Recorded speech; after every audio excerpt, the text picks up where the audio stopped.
আসসালামু আলাইকুম রহমতুল্লাহি আবরাকাতুহ। আমি ডাক্তার মোহাম্মদ ওমর ফারুক, মডেল মানসিক হাসপাতালের পক্ষ থেকে আপনাদেরকে জানাই আন্তরিক শুভেচ্ছা অভিনন্দন।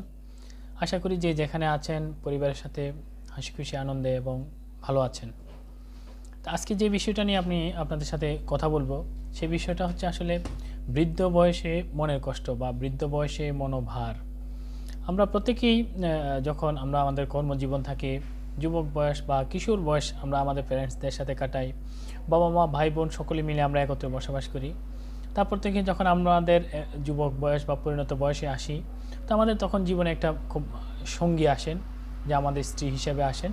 ইনি আমার জীবনে সব সুখ দুঃখ সব শেয়ার করার একটা অর্ধাঙ্গিনী হিসেবে আমার জীবনে আসেন, যেমন দিন এবং দুনিয়ার অর্ধাঙ্গিনী হিসেবে আসেন।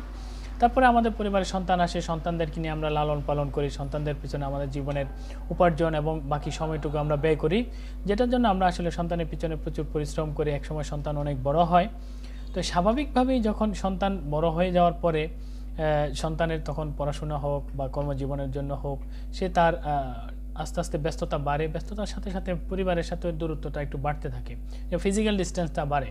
যেমন সন্তান পড়াশোনার জন্য দূরে দেশে যেতে হচ্ছে, হয়তো বিদেশ যেতে হচ্ছে, অথবা আমার নিজ শহর থেকে অন্য শহরে যেতে হচ্ছে। এভাবে কিন্তু ফিজিক্যাল একটা ডিস্টেন্স বাড়তে থাকে। তো সাথে সাথে কিন্তু প্যারেন্টসদের বয়সও বাড়তে থাকে। তখন সন্তান তার নিজের কর্মজীবন কেরিয়ার নিয়ে সে ব্যস্ত হয়ে যায়।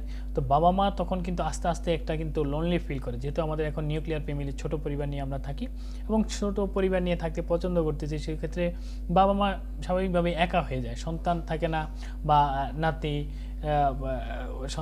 সন্তানরা সাথে থাকে না। তো তাদের আসলে খুব নিঃসঙ্গ একটা সময় চলে আসে তখন কিন্তু। তো এই বিষয়টা নিয়ে আজকে কথা বলবো। এই বিষয়টা নিয়ে কথা বলার একটা মূল কারণ হচ্ছে, মানে দেশ জুড়ে একটা আলোচিত ঘটনা, রাজধানীর ধানমন্ডির নিজ বাসায় আমার চিত্রনায়ক শ্বশুর, রিয়াজের শ্বশুর যখন ব্যবসায়ী মোহাম্মদ আব্দুল মহসিন খান, 58 বছর বয়স ওনার, এ বয়সে যখন তিনি ফেসবুক লাইভে এসে নিজের গুলি করে আত্মহত্যা করেন, যেটা গত 2রা ফেব্রুয়ারিতে দিনে রাত্র 9টায় নিজ বাসায় আত্মহত্যার ঘটনা ঘটে। তো ওই বিষয়টা নিয়ে আসলে একটা এই কথাটা আমার বলতে হচ্ছে সবার জন্য। তো আসলে একটা মানুষ যখন বার্ধক্যে উপনীত হয়, তখন তার নিজের ভিতরে অজান্তেই কিছু জিনিসের দানা বেঁধে ওঠে, যেমন শারীরিক অসমর্থতা, অসহায়ত্ব, পরিবর্তন, মানে পরনির্ভরশীলতা। সারা জীবন যে আমি পরিবারের মূল পরিচালিকা ছিলাম, এখন আমাকেই আমার সন্তানের উপর ডিপেন্ড করতে হচ্ছে। এরপর অদৃষ্টের উপর সমর্পণ এবং অতিরিক্ত সংবেদনশীলতা, এগুলোর কারণে আসলে একটা মানসিক যন্ত্রণা থেকে শুরু করে নিজেকে অবাঞ্ছিত বা পরিবার বা সমাজের বোঝা মনে করা, অনেকেই প্রবীণ, মানে এইগুলো নিয়ে আসলে অনেক প্রবীণই কিন্তু এগুলো নিয়ে বিষণ্ণতা একটা ভুগেন। অনেক সময় এমন অযৌক্তিক বা শিশুসুলভ আচরণ তাদের মধ্যে দেখা যায়, যা অনেকেই দ্বিতীয় শৈশব বলে মনে করেন। এটাকে মানে বৃদ্ধ বয়সটাকে আসলে দ্বিতীয় শৈশব বলে মনে করেন। প্রবীণদের সম্মান ও মর্যাদা রক্ষায় কেউ তখন আর পাশে এগিয়ে আসে না, যেটা খুবই দুঃখজনক ব্যাপার। প্রবীণরা যৌবনে পরিবার, সমাজ, রাষ্ট্র গঠনে গুরুত্বপূর্ণ ভূমিকা রেখেছেন। পরিবারের সদস্যদের সুখ দুঃখ, আনন্দ বেদনা, আরাম আয়েশের দিকে লক্ষ্য রেখে ওরা কাজ করে গেছে। কিন্তু জীবনে এ পর্যায়ে এসে যখন তারা অবহেলিত হবেন কিনা, এটা কি মেনে নেওয়া যায়? তো পরিসংখ্যান অনুযায়ী বাংলাদেশে প্রায় 1,30,00,000-এর বেশি প্রবীণ বা সিনিয়র সিটিজেন রয়েছে। তো আগামী 2025 সাল নাগাদ দেশে প্রবীণদের সংখ্যা হবে প্রায় 1,80,00,000। 2050 সালে এই সংখ্যা প্রায় 4 কোটি এবং 2061 সালে প্রায় 5.5 কোটি প্রবীণ জনগোষ্ঠী বাংলাদেশে হবে। 2050 সালে বাংলাদেশে প্রতি 5 জনের একজন প্রবীণ হবেন, যা ওই সময়ে জনসংখ্যার প্রায় 20% হবে। বাংলাদেশে আগামী 2050 সালে শিশুর চেয়ে প্রবীণ নাগরিকের সংখ্যা 1% বেশি হবে। এই সময় শিশুর সংখ্যা হবে 19%, প্রবীণ নাগরিকের সংখ্যা হবে 20%। তা বৃদ্ধ বাবা মাকে যারা বৃদ্ধাশ্রমে রেখেই ভাবছেন তাদের দায়িত্ব শেষ, তাদের মনে কি একবারের মতো প্রশ্ন জাগে না যে অবহেলিত এই সিনিয়র সিটিজেনের জন্য মানসিক সাহায্যের হাত বাড়িয়েটা দেওয়া উচিত? আজ হয়তো সেই সন্তানরাই ব্যবসায়ী মহসিনের মৃত্যু শোক প্রকাশ করছে। মুখোশের ভিতর মুখ লুকিয়ে রেখে কি আর দায়বদ্ধতা এড়িয়ে যাওয়া যাবে? বৃদ্ধ বয়সে মানসিক চাপ, হতাশা, সমস্যা, একাকিত্ব বৃদ্ধি পেলে দেরি না করেই নিকটস্থ মানসিক রোগ বিশেষজ্ঞের শরণাপন্ন হন। ব্যবসায়ী মহসিনের আত্মহত্যা আমাদের চোখে আঙ্গুল দিয়ে দেখিয়ে গিয়েছে যে আমাদের বৃদ্ধ বা সিনিয়র সিটিজেন কতটুকু অবহেলিত, উপেক্ষিত, সমাজে, পরিবারে অনেকের কাছে বোঝাস্বরূপ। আমরা যা আজ নবীন, মানে আমরা যারা আজকে নবীন তারা যেন ভুলে না যায়, আমাদেরও একদিন কিন্তু এই অবস্থায় উপনীত হতে হবে, আমাদেরও একদিন জীবনে বার্ধক্য আসবে, আমারও যৌবন সবসময় থাকবে না। তো প্রকৃতি তার নিয়ম মেনেই সব ফেরত দিবে, ভুলে গেলেও চলবে না। আর যদি আমরা তাদের প্রতি অবহেলা করি, আমাদেরও এরকম অবহেলার শিকার হতে হবে। জীবনের সবচেয়ে গুরুত্বপূর্ণ সময় যারা আমাদের জন্য ব্যয় করেছে তাদের জন্য আজ আমাদের কোনো সময় নেই। তাহলে আমরা কতটুকু নির্মম বাস্তবের মুখোমুখি হচ্ছি।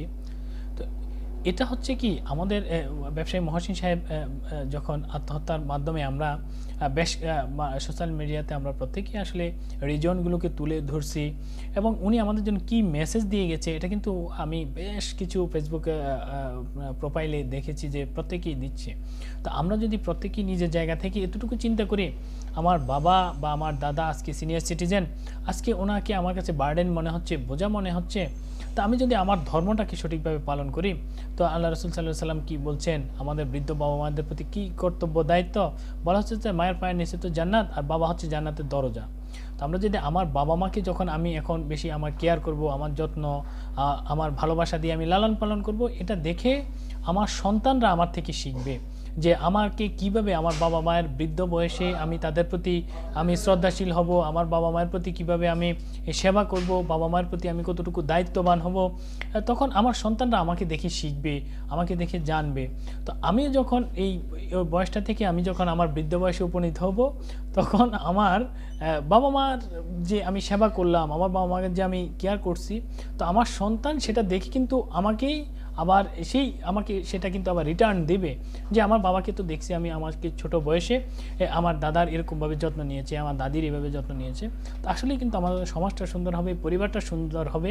তো আমার কাছে যে বৃদ্ধ বয়সে আমাদের শুধু মহসিন সাহেব না, আজকে অনেক হাজারো লাখো বাবা মা আছে যারা আসলে বৃদ্ধ বয়সে এসে ওনারা ফ্রাস্ট্রেশনে ভুগতেছেন, হতাশায় ভুগতেছেন, বিষণ্ণতায় ভুগতেছেন, এবং নিজেকে বার্ডেন যে মনে হচ্ছে এটা ওনারা বুঝতেছেন, পরিবার সমাজের বোঝা মনে করতেছে, পরিবারের তারা বোঝা মনে করতেছে। আমরা এরকম বেশ কিছু হৃদয় বিদারক ঘটনা দেখি যে বাবাকে সন্তান রিসিভ করতে চাচ্ছে না, রাস্তার ধারে ফেলে গিয়েছে। আমরা আপনারাও জানেন হয়তো আমাদের বেশ কিছু ইলেকট্রনিক এবং প্রিন্ট মিডিয়াতে খবরগুলো আসে যেগুলো আসলে দুঃখজনক এবং খুবই হৃদয় বিদারক। তো এই জন্য আমার সর্বশেষ আমি আমার শ্রোতারা যারা আছেন তাদের কাছে একটাই প্রশ্ন রেখে দিতে চাই, আপনিও কি বৃদ্ধি বয়সে এরকম মনের কষ্ট নিয়ে বাঁচতে পারবেন? তাহলে আজকে থেকে আমাদের পরিবর্তন হওয়া উচিত। আমাদের পরিবারে যারা বৃদ্ধ বয়স্ক আছেন, বাবা মা দাদা দাদি আছে, তাদের প্রতি আমরা সহানুভূতিশীল হব। আমরা যেভাবে আল্লাহ রসুল সাল্লাল্লাহু আলাইহি ওয়াসাল্লাম আমাদের দোয়া শিখিয়ে দিয়েছেন, রব্বির হামহুমা কামা রব্বায়ানি সগীরা, তো আমরা আসলে ওগুলো আমল করব আমাদের প্রকৃত সুখ শান্তি আমি পরিপূর্ণ দিন পালনের মাধ্যমে। তো আমরা ইনশাআল্লাহ আমরা আমাদের সিনিয়র সিটিজেনদেরকে আমরা সম্মান করব, শ্রদ্ধা করব, ভালোবাসবো, যেভাবে আমাদেরকে ছোটোবেলায় লালন পালন করছে। তাহলে আমাদের পরিবার সমাজ মধ্যে পরিপূর্ণ শান্তি আসবে, এবং আমরা যৌথভাবে থাকার চেষ্টা করব, যেটা আসলে নিউক্লিয়ার ফ্যামিলি নিজে আত্মকেন্দ্রিক না হয়ে আমরা পরিবার সমাজ সকলের জন্য আমরা একত্রে মিলেমিশে থাকার চেষ্টা করব, এবং আত্মীয় স্বজনদের সাথে মিলেমিশে এবং কমিউনিকেশনটা ভালো রাখবো। তখন আমাদের মনের মধ্যে আসলে হতাশা আসলেও আমরা পরিবারের সাথে সেই আনন্দটা ভাগাভাগি করে আমাদের দুঃখের বা খারাপ সময়টাকে আমরা ওভারকাম করে যেতে পারবো ইনশাআল্লাহ।